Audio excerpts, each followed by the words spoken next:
Jackie cinemas நேயர்களுக்கு வணக்கம். நான் உங்கள் ஜாக்கி சேகர். இந்த எபிசோட் டியூப்லைட் திரைப்படத்துடைய வீடியோ விமர்சனம். இந்த படம் ஒரு லோ பட்ஜெட் படம் தான். புதுமுக நடிகர்கள் எல்லாம் நடித்து இயக்கிய ஒரு திரைப்படம். வெல் நோன் பர்சன்லாம் யாரும் கிடையாது. பட் இந்த திரைப்படத்தினுடைய கான்செப்ட் ரொம்ப நல்லா இருந்தது. என்னென்னா, இந்த படத்தோட கதை என்னென்னா, ஒரு ஹீரோ அவர் ஒரு விபத்தில் அவருக்கு காதில் அடிபட்டுடும், ரத்தம் வந்துடும். அதுக்கப்புறம் அவர்கிட்ட நீங்கள் எது பேசினாலும் ஒரு 5 செகண்டு கழித்து தான் கேட்கும். அந்த ஸ்க்ரூ டிரைவர் எடுறா அப்படின்னு சொன்னீங்கன்னா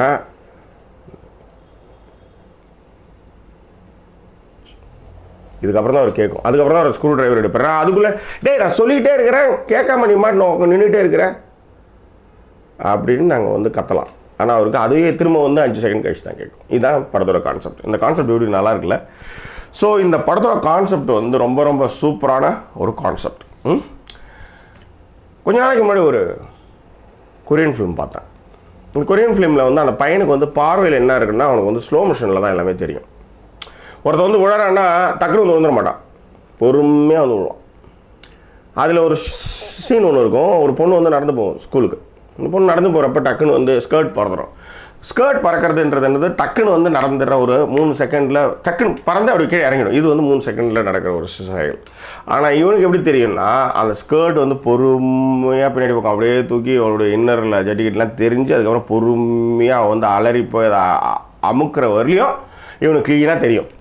ஸோ டக்குன்னு நடக்கிறப்ப அங்கே என்ன இன்னர் கலர் கூட நமக்கு தெரியாது, இன்னர் வேறு கலர் கூட. ஆனால் இவனுக்கு அந்த ஸ்லோ மோஷனில் போயிட்டு வரும்பொழுது அதனுடைய ஃபுல் ஸ்ட்ரெச்சும் அவனுக்கு க்ளீனாக தெரியும். ஸோ இது அவனுக்கு ஒரு பிரச்சனை. அதில் அவனுக்கு ஒரு காதல், அது எப்படி போச்சுன்றது அது சுவாரஸ்யமான படம். I don't know the name, I forgot it. But நல்ல படம் அது. ஸோ அந்த மாதிரியான ஒரு சூப்பரான ஒரு கான்செப்ட். இந்த சூப்பரான கான்செப்டை இவங்க எப்படி எடுத்துருக்கிறாங்க, எக்ஸிக்யூட் பண்ணியிருக்காங்க அப்படின்னு பார்த்தோன்னா வருத்தம் தான் மிஞ்சுது. ஆனால் என்னென்னா, இந்த படத்தோட இயக்குனர் இந்திரா இந்த படத்தை எழுதி மியூசிக் பண்ணி ஸ்க்ரீன் ப்ளே பண்ணி டயலாக்லாம் பண்ணியிருக்கிறாரு. நிறைய எஃபர்ட்டை அந்த படத்தில் அவர் போட்டிருக்காரு. பாண்டியராஜன் அவரும் நல்ல பண்ணியிருக்கிறாரு. ஆனாலும் ஒரு என்ன சொல்கிறது, சினிமாத்தனம் தான் நிறைய காட்சிகளில் இருக்குது. இதை நீங்கள் மறுக்கவே முடியாது. அதே மாதிரி இந்த திரைப்படத்தினுடைய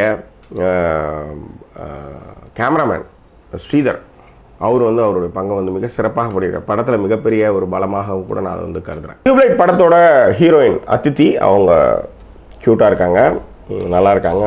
இன்னொன்று, இந்த படத்தோட ரிலீஃப் கூட அவங்கன்னு சொல்லலாம், இன்டர்வலுக்கு பிறகான ரிலீஃப்ஸ் கூட.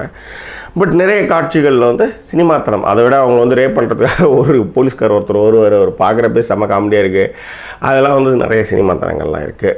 இந்த கான்செப்ட்டு இவர் இந்திரா இந்த கான்செப்டை எடுத்துக்கிட்டு இவர் நடிக்காமல் இவர் ஏன்னா நடிக்கிறாருன்னா சாதாரணமாக கூட நடிக்கலாம். அந்த மனுஷன் கேமரா டான்ஸு, பொம்பளை வேஷம்லாம் போட்டுட்டு ஆடுறது, அந்த மாதிரி விஷயங்கள்லாம் வேறு பண்ணிக்கிட்டு பயங்கரமாக எஃபர்ட் கொடுத்துருக்குறாரு. அதை நம்ம பாராட்டணும். ஆனால் என்ன பிரச்சனை அப்படின்னா, இப்போ சக்கரை, நான் சைக்கிள் ஓட்டுவேன், அதில் சக்கரை இருக்குது. ஆட்டோ இருக்குது, ஓட்டுவேன், சக்கரை இருக்குது. காரு, அதுவும் சக்கரை இருக்குது, நான் ஓட்டுவேன். ஏன்னா ஆட்டோ ஓட்டுறப்ப ஓட்ட முடியாதா, ஓட்டிட்டேன். சரி, அப்புறம் ஃப்ளைட்டு, அதுக்கும் சக்கரை இருக்குது. ஏன் இதெல்லாம் ஓட்டினப்புறம் அதை நான் ஓட்டக்கூடாதா, ஓட்ட முடியாதா, என்ன ஓட்டுவேன் அப்படின்னா அதான். இதுதான் பிரச்சனையே. நம்மளுக்கு நிறைய திறமைகள் இருக்கும், கூட்டு முயற்சியால் தான் சினிமா. பட் இந்திரா அவர் அவர் ஏதாவது ஒரு விஷயத்தை அவர் பண்ணியிருந்தாருன்னா அந்த படம் சக்ஸஸ் ஆகிருக்கும் நான் நினைக்கிறேன். I think so. அது அவருடைய எண்ண ஓட்டம் என்ன வேணாலும் இருக்கலாம். நம்மளுடைய கருத்துன்றப்ப அவர் இவ்வளோ திறமைகள் இருக்கிறப்ப அவர் நடிக்காமல் இல்லை வேறு யாராவது நடிக்க வச்சுருந்தாங்கன்னா நல்லாயிருக்கும். ஏன்னா கான்சன்ட்ரேஷன் நம்ம நிறைய பர்ஃபார்மன்ஸ் பண்ணணும் அப்படின்றதுக்காகவே நிறைய ஒரு சில கட்டங்களில் அது ஒரு நேரத்தில் நெளிய வைக்குது அந்த நடிப்பே ஒரு கட்டத்தில். அதை இவர் இன்னொரு பாயிண்ட் ஆஃப் வியூவில் இவர் கேமரா பின்னாடி இருந்து ஒரு இயக்கியிருந்தாருன்னா இது இன்னும் அந்த கதைக்கு இன்னும் கொஞ்சம் ஆப்டாக இருந்திருக்கும் அப்படின்னு. ஃபஸ்ட்டில் இருக்கிற அந்த டைமிங் இருக்கு இல்லையா, சில நேரத்தில் அவருக்கு அது ரொம்ப லேட்டாக கேட்குது. படத்தோட மைனஸ் அதுதான். சில நேரத்தில் அவருக்கு ரொம்ப லேட்டாக கேட்குது. சில நேரத்தில் உடனே ஃபோனில் பேசி டக்குன்னு உடனே அங்கே இங்கே சொல்கிறப்போ அவர் உடனே வந்துடுறாரு.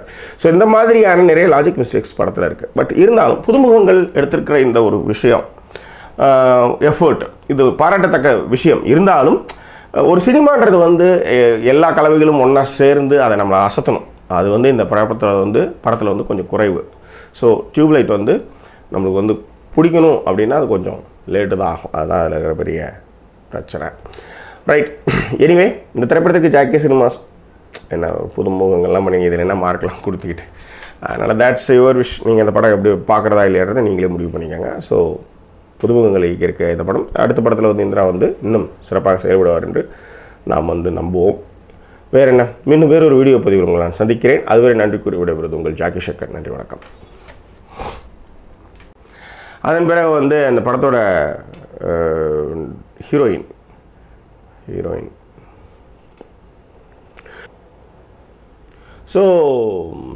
ஸோ அதிதி வர்ற காட்சிகள் வந்து மிக சிறப்பு. எப்போ வேணாலும் போகும் இது.